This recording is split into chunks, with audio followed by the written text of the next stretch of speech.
Sir, आंखौ मोजां खोनायासै sir. बे देरहासारनायाव BSU जोंखौ जा सापर्ट होदों, जोंखौ बेकिं होदों, बेनि थाखाय आं बिसोरनि थाखाय जोबोद गोजोननाय जासिहरनाय थाबाय.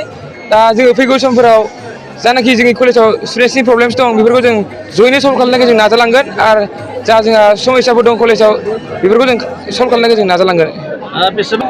अलमस्ट 2 मान्थ्सआनो जाबाय केम्पेइन सोलिबाय थादों, बिदिनो ओरैबारै इन्टारेक्शन जाबाय थादों. दा बिनि थाखायनो माने आं जोबोर खस्थ' लानानै दिनैसिम नैबे लेभेलसिम जों सफैनो हाबाय. दा जोंनि जानाखि सापर्टार्सफोर दं, दा स्टुडेन्ट्सफोर दं, बा जोंनि दा BSU जोंखौ सापर्ट होदों, बिसोरनि थाखाय आं जोबोद गोजोननाय जासिहरनाय थाबाय. ओमफ्राय आं फैगौ समाव नोंथाङा क'क्राझार गभर्नमेन्ट कलेजनि फरायसा जौगाथायनि थाखाय खामानि मावनो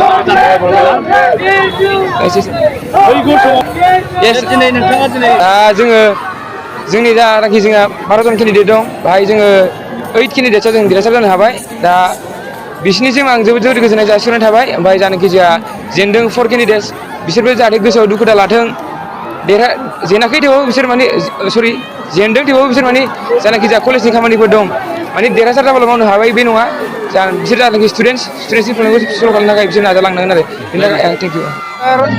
गभर्नमेन्ट कलेजनि स्टुडेन्ट इउनियननि इलेक्सननि दिन आरो भट साननायनि दिनमोन आरो बे इलेक्सनाव बड'लेण्ड फरायसा आफाद BSUजों सापर्ट होजानाय इन्टिग्रिटि टीमा एबसु आरो UPPL जों सापर्ट होजानाय इउनाइटेड टीमखौ फेजेननानै 12थानि गेजेराव 8था सिटआव BSUजों सापर्ट होजानाय केन्डिडेटफ्रा दिनै देरहादों आरो BSUनि देरहानाय मानि BPFनि देरहानाय आरो एबसु आरो UPPLनि जेननाय मानि दानि सरकारनि जेननाय.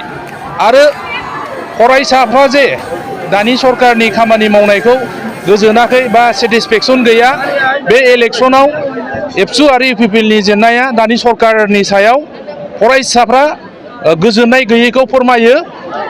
बेनो आरो दा जों माखासे इलेक्सननि बादि खिन्थु आलादा महर नुनो मोनदों जेराव क'क्राझार गभर्नमेन्ट कलेजाव बे इलेक्सना गोदोनिफ्रायनो जाबोयो, दानिल' नङा.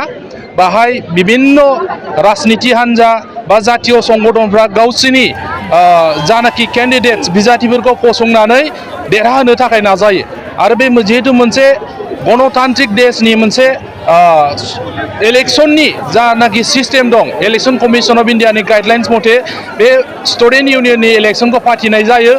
आरो जोंनि BSUनि उद्देश्यआ जाबाय जोंनि फरायसुला फरायसुलिफोरनि गेजेराव गणतान्त्रिक डेम'क्रेटिक जानाखि स्पिरिट भेलुस बेखौ फरायसा समनिफ्रायनो बिथांमोननि माइन्डआव सोना होनानै जाहाथे भबिष्यताव फिउचाराव बिथांमोनहा जोंनि समाजनि ओनसोलनि रायजोनि आरो देशनि सालायनो हानाय दैदेनगिरि बे डेम'क्रेटिक भेलुसफोरखौ सोलोंनो हायो. बेनि थाखाय जोङो बे इलेक्सनाव BSUआ इन्टिग्रिटि टीमखौ सापर्ट होनानै पार्टिसिपेट खालामदों आरो जों आसा खालामो जाय बिथांमोना लेनिन ब्रह्मनि इन्टिग्रिटि टीमनि जानाखि GS लेनिन ब्रह्म बिथांनि दैदेननायाव बे कलेजाव जानाखि समस्या दं, बिभिन्न क्लासरुमनिफ्राय लानानै बा इनफ्रास्ट्राक्चार डेभेलपमेन्ट बा छात्र समाजनि जानाखि समस्याफोर दं, बेखौ फैबाय थानाय समाव लेनिन ब्रह्मनि दैदेननायाव जा फरायसा इउनियन दं बिथांमोना समाधान खालामनो थाखाय नाजागोन आरो जोंबो